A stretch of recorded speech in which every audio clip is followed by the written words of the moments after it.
be the third reporter in Group 1. So my topic is all about Lev Vygotsky scaffolding. So before we delve into our topic, so I would like you to introduce who is Lev Vygotsky. So this is his background. So Lev Vygotsky, full name is Lev Smykhovich Vygotsky. He was born on November 17, 1896 in Orsa, Mogilev, Governorate Russian Empire. Died on June 17, 1934 at the age of 37. So his citizenship is Russian and Belarusian. So his alma mater is Imperial Moscow University, Shanyavsky Moscow City People University, and he is known for creating cultural historical psychology, zone of proximal development, and inner speech, and his field is psychology. So his wife's name is Rosa Smykhova, married in 1924, and he is a scientific career, and she is a scientific career. So here are my objectives. So, in my objectives, we will understand Lev Vygotski's contribution to the development of psychology, particularly his sociocultural theory, define and explain Vygotsky's scaffolding theory and its core principles, which is the ZPD temporary support and tailored assistance. So, we will also discover the multiple support forms and explore scaffolding practical application in various learning contexts, which is involved in education, parenting, and mentoring. And last is analyze scaffolding significance in promoting learning, understanding, confidence, and independence.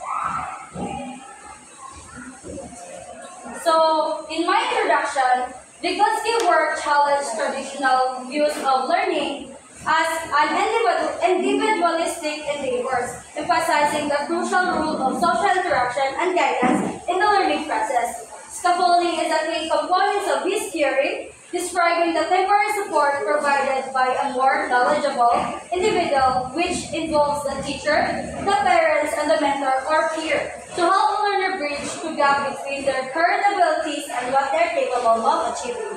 So, in summary, Vygotsky believed that learning is a social process where help from others like teachers, classmates, or either friends.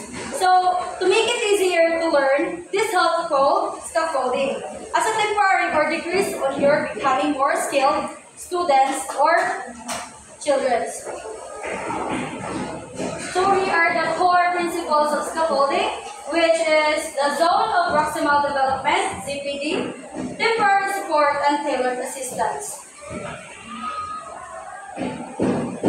So, zone of proximal development or ZPD is the following occurs within the learner's ZPD, which is the space between what a learner can do independently and what they can achieve with assistance. So, ZPD represents the optimal zone of learning where instructions is most effective. So, scaffolding works in a sweet spot where learners can do something with a little help but not on their own. Like for example, that children or that students don't know how to, do not know how to buy yet, but with the help of the teachers, the mentor, or either sa imong parents, makatabang siya sa imo para magtudlo first or step by step from the easier to hardest. So, temporary support. Scaffolding is not permanent. It is a temporary support tailored to meet the learner's needs. The support is gradually withdrawn as the learner gains competence and confidence, promoting independent learning. So, the help you give isn't forever. Scaffolding is kanang siya may kanagaling muragaling siya may one of the support why you learn that kind of knowledge or skills. And it give kanang scaffolding na kanang magtabang kay simo forever, nala siya itudlo sa imo so that ang kanang mga skills kanang in the process dili na ka magsalig sa iyang tabang. Yes. So, tailored assistance. It is effective scaffolding involves providing the right kind and amount of support at the right time. This requires the more knowledgeable individuals to assess the learner's current understanding and adjust their assistance. So from the word knowledgeable individuals, ang kani sila kay mo ni sila ang mga more nakasabaw-an nga skills nga gusto nimo maibaw-an. And also scaffolding modeling is kanagaling. Dili lang siya pwede nga imo buhaton. Dili lang siya pwede nimo buhaton nga ikaw ra jud. Dapat makadibag ka lang magpatabang ka kung gusto kang makaiba ka na magpatabang ka sa mas knowledgeable ana nga skills. And mag-need siya assistance. So here are the multiple forms of support. An example ani kay direct instruction, modeling, hint and cues, breaking down tasks, questioning, encouragement, and feedback, gradually release and responsibility. Means you can help in different ways like showing, explaining, giving hints, or breaking tasks into smaller parts. And I will be explaining each of all. So the first one is direct instruction. So direct instruction providing clear explanation and demonstration by step-by-step demonstration and guided practice to ensure understanding, and it helps students by breaking down complex concepts, offering immediate feedback, and reinforcing learning, make it especially effective for subjects requiring sequential knowledge. So like for example,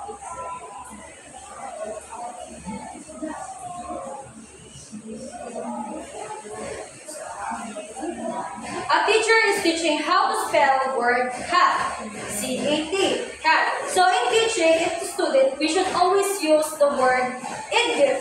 From the word idgif means explain the word. So the word cat has three sounds, which is C-A-T. As a student, as a teacher, you should know or you should teach the students on how to pronounce C-A-T so that the words can be complete or the words can be pronounced easily to the students. So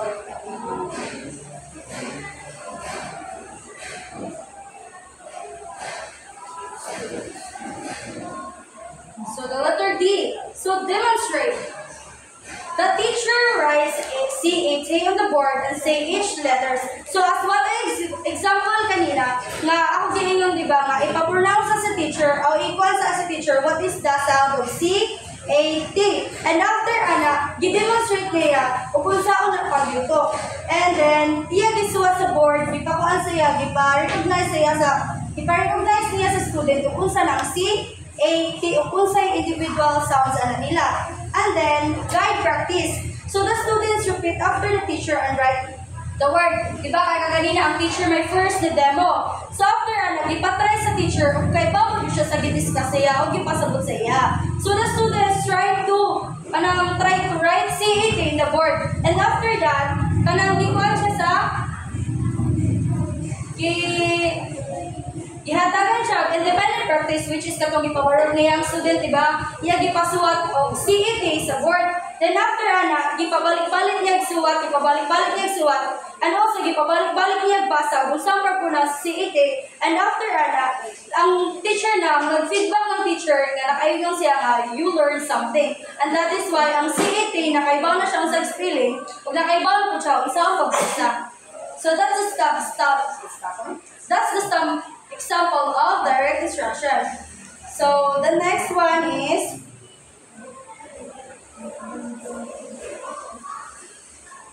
modeling.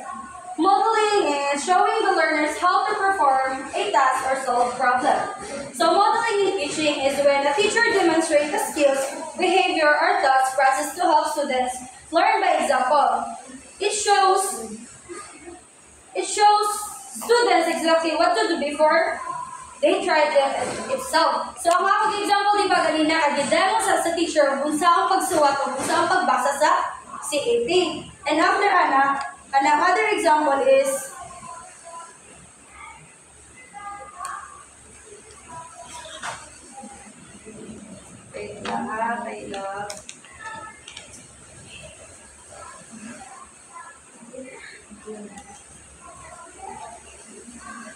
other example is a teacher solving a problem, and then demo or model kung saan pag-solve through the use of formula, step by step. And then after pagtudlo niya demo niya tarong ang student na may try o kanang ni-try og kuan sa board, and after ana ilagit try og unsa ang pag-solve ato with the help of the teacher. Kung giunsa pagdimo sa teacher, maupod pag kuan answer nila. And that's the modeling.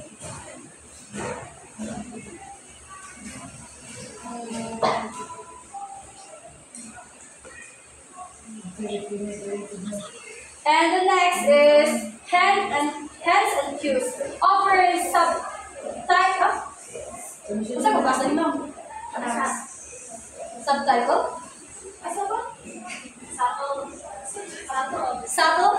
Sorry.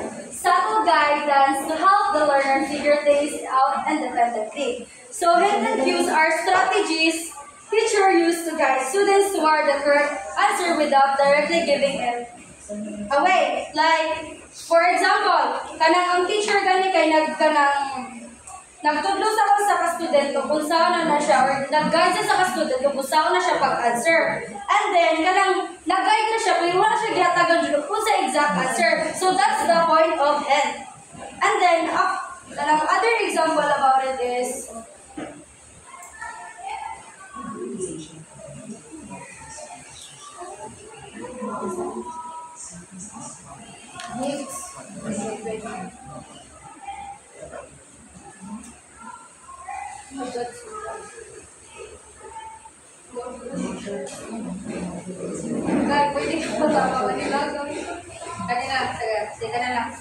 so, help also provide indirect help, encouraging students to think. Like for example, if a student forget a word in a sentence, the teacher might say, it starts with the letter S. So with that kind of hint, makahinumdum ang student nga, ay, S, aba kay aninin, muna mag-try sila explore, mag-try sila o karang remembering what kind of word is that. Yes.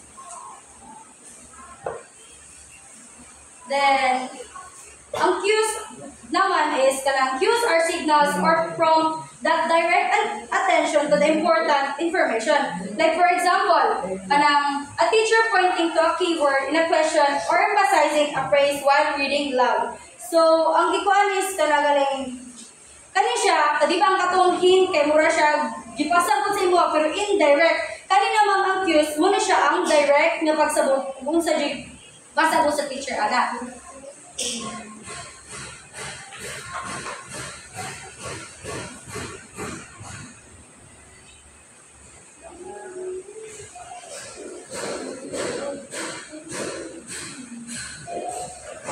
So, with the help of this hint and cues, both help students develop problem-solving skills and independence in learning. Di ba, ganina ako example is kanagaling katong mag-istorya na si Mabu, gusto ka letter. With that hint, kada makantigo sila, ay kanidi a word. So that means that it helps the students know how to solve problem and also palang independence learning. So the next one is breaking down tasks. So dividing complex activity or breaking down a task means dividing complex activity into smaller, manageable steps to help students learn more easily. This makes learning less overwhelming and improves understanding. So, di ba kay kung kita ka nang hinay-hinayong tagtudlos ng mga maestra from easiest to hardest, di ba makantigo jud ta, gusto jud ta makantigo, maminaw jud ta sa unsay pasabot sa maestra. Kay di man pud pwede ang maestra gani nga mag-discuss yang sa pinakalisod jud una, di ba? Yes. Di ba kung magtudlo kag high school or kindergarten, imo man jud na sila sugudon og tudlo sa pinakasayon. So that ang ilang skills or ang ilang gusto masabtan or kanang ilang kuan ma-improve. Yes. Very good, guys. Very good. So questioning, asking guiding questions from the learner's thinking. So encourage and feedback are essential for motivating students and helping them improve. So di ba kung ang mga maestra di ba naman yung maestra magpa-oral, di ba? Di ba makuha mo dyan na to kung magpa-oral ang mga maestra kay makakuha mo din sila nga. Ay, the students ka na, minaw this ako. Kanina students, ika lang, na-dyan na ibawaan sa discussion. By questioning, dili lang ka maestra makantigo. Makantigo po ang students. Di ba kaya kung ang maestra, idea sa maestra is masabtan sa students, ang students po, makasabot po ang maestra sa iyang ideas. By the term sa parang term na questioning. Then after is encouragement and feedback. di ba kung kita i-encourage sa kamaestra or hatag good feedback is kanang mura tag-motivate o kung sa ito pang buhaton, i-encourage nila nga, sige pa dayon lang, improve lang good kaayo, improve lang sa mga galingon, kanang ma-process naman ang pag-improve good o prosigido jud ka gusto jud ka ma-improve. And also paghatag og feedback, di ba kung maghatag og feedback ang imong maestra kay mura siya ganagay tudluan kaniya nga, ayaw ni buhata, maayo mo gibuhat or ingana gali. O kung sa isang sayop so that dili lang ka maestra ma-develop o kung sa itudlo sa student, ma-develop po ng student kaya sakto ang itudlo na sa maestra. So, gradual release of responsibility.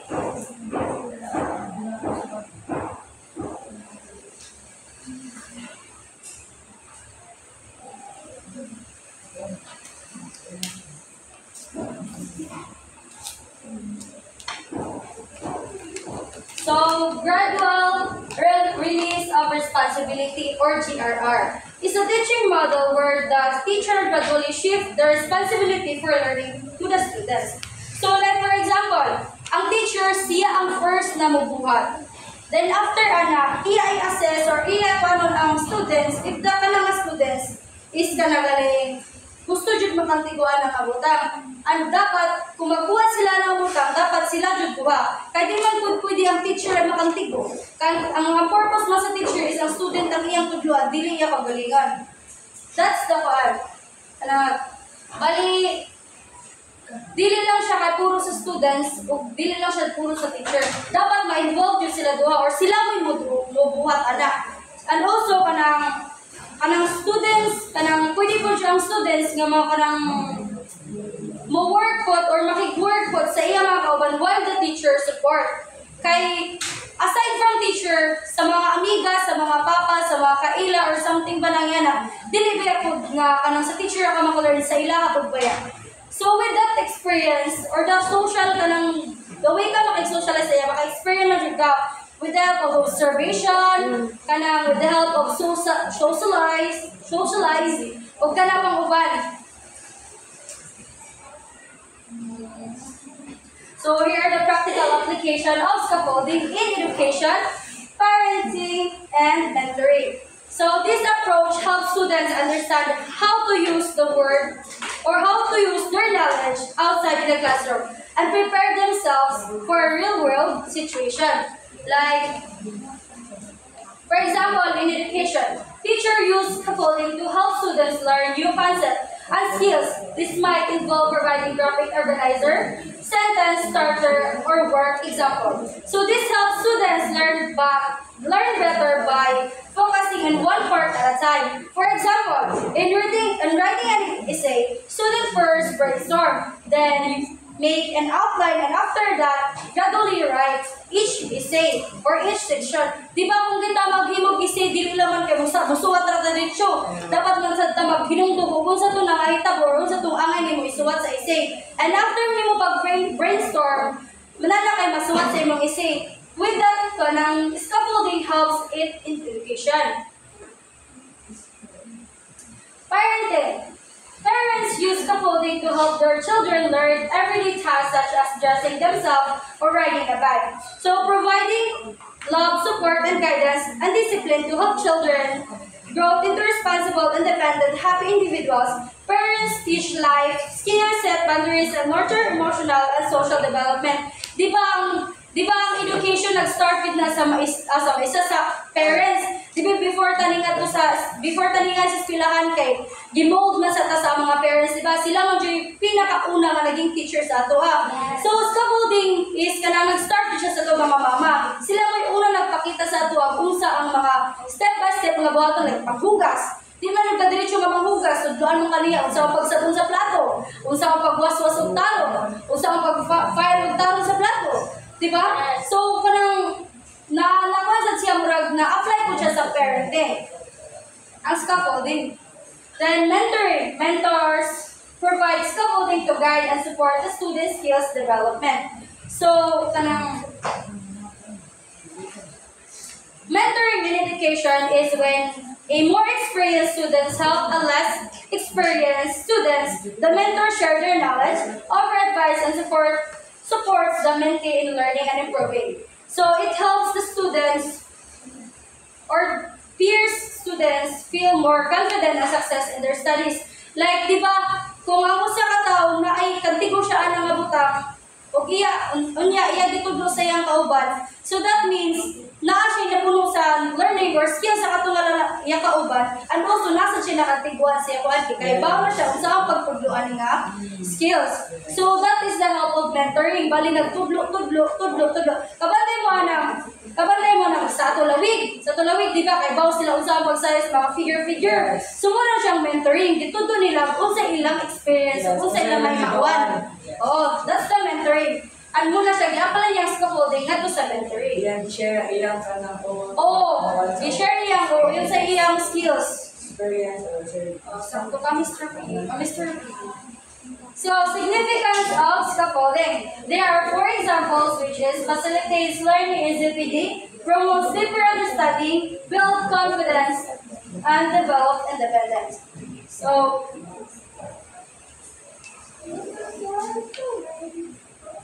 So scaffolding in education is a teaching strategy where teachers provide support, and guidance to the students as they learn new concepts. This support is gradually removed as the students become more independent and skillful to develop their capable. So first example, which is the facilitate learning in the ZPD. It allows learners to tackle tasks that would be too challenging for them to do it independently. So ang ZPD, di ba, kay mo man to siya sa task where it involves how to develop the student skills. So scaffolding helps students learn in their zone of proximal development or ZPD by providing support for tasks they can do without or they can't do alone but can accomplish with a guidance.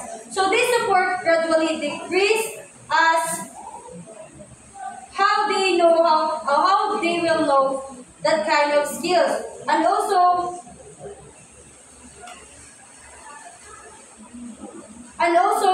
the students will gain skills, confidence, and helping them become more independent the way they do that kind of skills. So promote deeper understanding. By providing support and guidance, scaffolding helps learners understand the concept more deeply. So by the help of scaffolding, muna na siya nga, murag dili na ka lang normal ka maguna-unaan na kabauta. Murag willing na ka makantigo, step by step ana ka. Murag lahi ka lang gusto ka jud makantigo ana step. Murag i-mold ka na siya unsa ang pag-understand or kay bawo na ka unsa ang pag-understand. Build confidence. As a learner experience success with support, they gain confidence in their own abilities. So, di ba, kung i-feedbackan tag maayo ka ng good feedback sa to, di ba, ma-motivate or makatagal mo siya confident. Murag, ay, kaibaw na ko ani, maligurong pa ko, mas makaibaw pa ko ani nga skills. Kay kalabang, murag, ganahan gali sila, kanagaling i-motivate or ganahan sila ganang kuhan, murag, muna silang nakuha ng confidence. Mabos pa nila. Oo, kay kuhan man, murag, i-motivate or di-kan na sila, i-feedback ka sila, mga murag, ganahan na sila magbuhat na, nga mas makantigo pa rin sila. And that's the confidence. Develop independence. Di ba ang katong scaffolding kay mo man siyang magtudlo kay step by step kung unsaon na niya pagbuhat ang kaninga skills nga hinay-hinayon. So kanang with the help of the scaffolding, ma-develop galing murag ma-develop independently ang usa ka tawo nga. Ay kay bawo ko ani murag I don't need the help of others. Para magaling. Usa dito kanang murag galing kanang kuan siya ba murag dili na siya ganahan nga magsalig pa siya sa uban kay mismo siya kay bawo na siya kumbaga sa ato pagabata need pa ta guidance or should I say scaffolding karon nga dako na ta murag nay mga butang na dili na nato ganahan nga magpa-guide pa ta kay murag kumbaga dako na ko lang kay bawo na ta busay bato na and muna siya nag-develop sa atong independence. So I have here a video where kanang gidiscuss siya kung sa dinang scaffolding or unsa ang kanang mga social-cultural theory ni Mr. Levinsky. Kautsky's theory of social development argues that community and language play a central part in learning. While Jean Piaget concluded that children's cognitive development happens in stages, Vygotsky rejected his ideas and believed that children develop independently of specific stages as the result of social interactions. Vygotsky claimed that we are born with 4 elementary mental functions: attention, sensation, perception, and memory. It is our social and cultural environment that allows us to use these elementary skills to develop and finally gain higher mental functions. This development ideally happens in the zone of proximal development. First, there is what we can do on our own.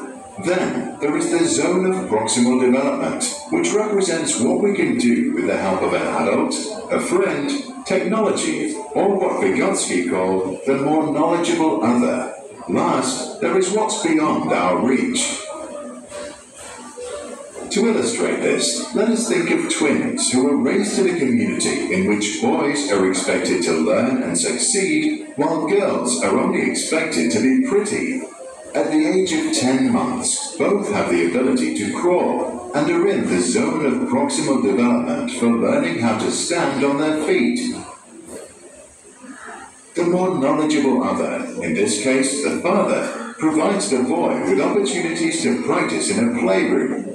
Kabantay mo ka ng, di ba, ang gikuan diri is night twins. Ang usa kay gitinudluan, ang usa gikanang dili kay siya pagbuhaton kay nasa like differences. Kaya ang usa lalaki, ang usa babae. So kabantay mo ang learning kay murag dili sila dungan. Kay ang atong lalaki mas lakanti ko siya kaysa sa babae. Nga murag baby kali siya og kanang trato. Or wala siya gipakuan jud ka kung sa joy ang nila pagbuhaton as a baby or car. Pag-develop silang skills. But he is equipped with scaffolding and other objects. The boy is encouraged to explore the equipment, and eventually he uses it to pull himself up. A few hours later, he's cruising along the structures, and a few days later, he's standing on his feet. The girl also has the potential to stand, but does not receive any support in learning the skill. So, at what I've said kaganina, kabantay mo ang sa lalaki kay nakanti ko na siya magbaktas, pero ang iyang kambal is nagkamaba. So, that's the difference between ka na makantigo ka, o ka-folding ka, o ka nang ba. Yes. When we compare the two, we see that while the girl is still trying to get up, the boy has moved into a new zone. He knows how to balance while standing, and now has the potential to learn how to walk. Both will eventually learn how to walk, but according to Vygotsky, the boy will be more skilled. The same principles apply to all learning, and the development of higher cognitive functions. And only those learning with the assistance of a capable mentor can reach the full potential of their ability. Vygotsky, therefore, believed that inside the zone of proximal development, learning can precede development, which means that a child is able to learn skills that go beyond their natural maturity. He also established an explicit connection between speech and mental concepts, arguing that inner speech develops from external speech via a gradual process of internalization. This means that thought itself develops as a result of conversation. Therefore, younger children who don't finish this process can only think out loud. Once the process is complete, inner speech and spoken language become independent. Lev Vygotsky died of tuberculosis in 1934 at the age of 37. Despite his young age, he became one of the most influential psychologists of the 20th century. He left the following advice for educators. By giving students practice in talking with others, we give them frames for thinking on their own. What do you think? Can a child learn anything regardless of any developmental prerequisites? And do we learn only through social and cultural contexts? And if so, do you think it is appropriate for a more knowledgeable other to determine what a child should learn next? Share your thoughts in the comments below. So kato siyang mga tao nga gi-mention is ko ani Lev Vygotsky, which is the knowledgeable person, teacher, mentor, muto siya. Aside from technology, books, and kanang kuan, muna sila magtabang nimo or pagkuan sa usa ka bata kung saan niya pag-develop ang iyang own skills and learning. Yes. So, in conclusion, Vygotsky's scaffolding theory offers valuable insight into the learning process, emphasizing the importance of social interaction and guided support. When implemented, effective scaffolding empowers learners to achieve more than they could on their own, fostering deeper understanding, building confidence, and promoting independent learning. It remains a cornerstone of effective teaching and learning practices across various domains. So, in summary, Vygotsky's scaffolding theory highlights the role of social interaction and guided support in the learning.